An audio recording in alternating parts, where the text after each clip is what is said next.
ભાવનગર મહાનગરપાલિકાના 52 બેઠક ઉપર ભાજપ દ્વારા ઉમેદવારો જાહેર થયા બાદ શહેર ભાજપ કાર્યાલય ખાતે વિજય વિશ્વાસ સંમેલનનું આયોજન ઉમેદવારોની ઉપસ્થિતિમાં કરાયું હતું। કૃષિ મંત્રી જીતુભાઈ વાઘાણી, ધારાસભ્ય સેજલબેન પંડ્યા સહિત સ્થાનિક નેતાઓની ઉપસ્થિતિમાં વિજય વિશ્વાસ સંમેલન યોજાયા બાદ રેલી સ્વરૂપે તમામ ઉમેદવારોએ ઉમેદવારી પત્ર ભરવા માટે પહોંચ્યા હતા। સક્ષમ નહોતો, આવું કોઈ મારીથી માંડીને કોઈ માનવાની જરૂર નથી। વિનમ્રતાથી ભારતીય જનતા પાર્ટીના પ્રતીક તરીકે જનતાના આશીર્વાદ લેવા માટે જઈએ ત્યારે મિત્રો આપણે વિકાસનો ભરોસો આપીએ। મોદી સાહેબના નેતૃત્વની અંદર દેશ બદલાઈ રહ્યો છે ત્યારે હું એકવાર ભરોસો આપું છું આ 5 વર્ષની અંદર આપણો સગો ભાવનગરમાં આવશે ને તો એ વિચાર કરશે ભાવનગરમાં જ છું કે કેમ। આવું ભાવનગર બનાવવા માટે સંકલ્પ બનીએ। સૌ ઉમેદવારોને પાર્ટી પ્રદેશને સોંપીએ। આભાર। ભારત માતા કી જય। ભાગીદાર એટલે ઉમેદવારો જે અહીંયા આગળ બેઠા છે, તમામ કાર્યકર્તાઓને અહીંયા આગળ જે રીતે સમાજના આગેવાનોને બધાનો અહીંયા આગળ મને વિશ્વાસ આપશું।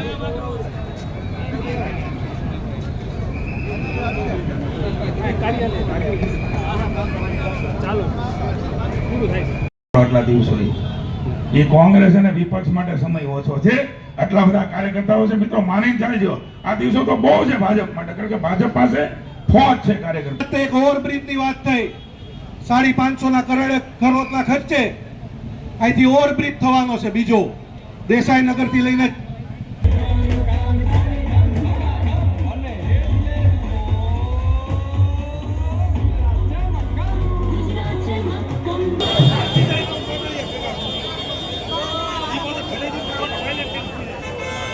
સૌનો સાથ ને સૌનો વિકાસ,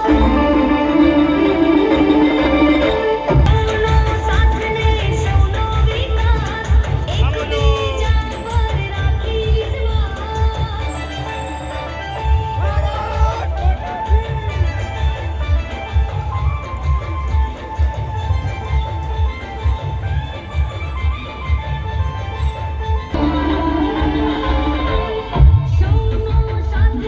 સૌનો વિકાસ, એકબીજા પર રાખી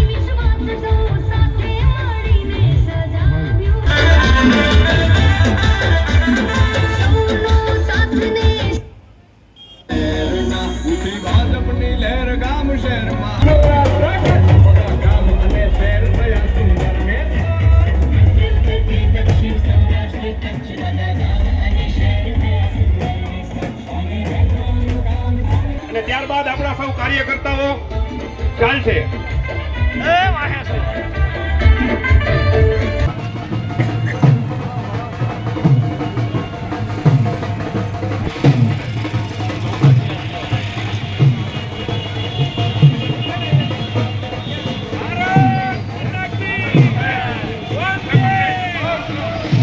ભાજપ સાથે આડી કમ ગુજરાત છે મક્કમ, ભાજપ સાથે આડી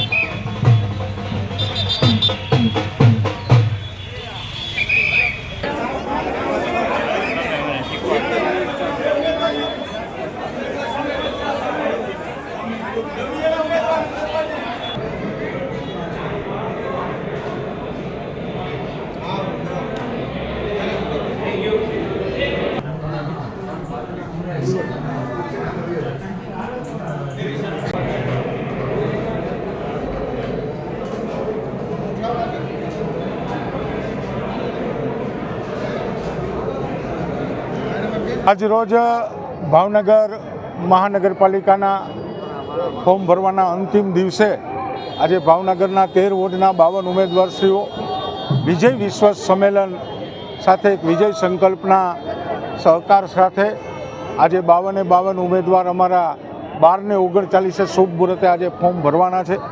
ભાવનગર મહાનગરના પ્રજાને હું નતમસ્તકે વંદન કરું છું કે 1995થી એટલે છેલ્લા 30 વર્ષથી ભાવનગરની પ્રજાનો પ્રેમ, સ્નેહ, હૂંફ અને લાગણી એ ભારતીય જનતા પાર્ટી ઉપર રહી છે।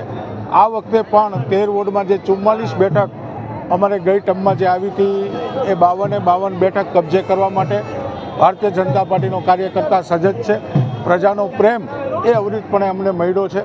ભારતીય જનતા પાર્ટી આદરણીય મોદી સાહેબના નેતૃત્વની અંદર માનનીય નીતિન નવીનજી રાષ્ટ્રીય અધ્યક્ષ, માનનીય ગૃહમંત્રી આદરણીય અમિતભાઈ શાહ, રાજ્યના લાડીલા મુખ્યમંત્રી માનનીય ભૂપેન્દ્રભાઈ પટેલ, નાયબ મુખ્યમંત્રી આદરણીય હર્ષભાઈ અને ભારતીય જનતા પાર્ટીનું અમારું ગુજરાતનું નેતૃત્વ જેના માર્ગદર્શનમાં સ્થાનિક સ્વરાજ્યની ચૂંટણીઓ લડવા જઈ રહ્યા છે એવા આજે ભાવનગર ખાતે અમારા 52 નગરસેવકોના નામાંકન દાખલ કરવાના પ્રસંગે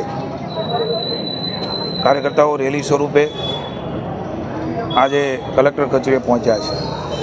સમગ્ર રાજ્યમાં જે પ્રકારે ચૂંટણીનો માહોલ બન્યો છે, માનનીય મોદી સાહેબના નેતૃત્વની અંદર સમગ્ર દેશ અને ગુજરાતની જનતા, ત્યારે મોદી સાહેબ આપણા પોતિકાને ગુજરાતના થઈને સમગ્ર વિશ્વને ભારતનું નેતૃત્વ કરી રહ્યા છે, ત્યારે દેશને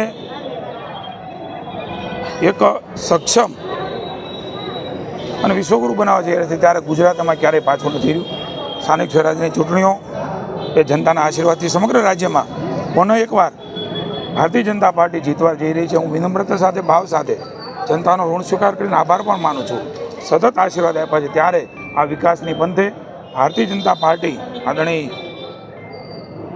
મુખ્યમંત્રી ભાઈ શ્રી ભૂપેન્દ્રભાઈ પટેલ, અમારા માનનીય અધ્યક્ષ શ્રી જગદીશભાઈ વિશ્વકર્મા, હર્ષભાઈ, એમના નેતૃત્વની અંદર રાજ્યમાં પુનઃ એકવાર એ ફતેહ પ્રાપ્ત કરવા જઈ રહ્યા છે. 7મી વાર ભાવનગર મહાનગરપાલિકા જનતાના આશીર્વાદથી અમે કરેલા કામ અને વિકાસના આધાર ઉપર અમને સંપૂર્ણ શ્રદ્ધા અને વિશ્વાસ છે. જનતાના આશીર્વાદ એ પુનઃ એકવાર મળવા જઈ રહ્યા છે.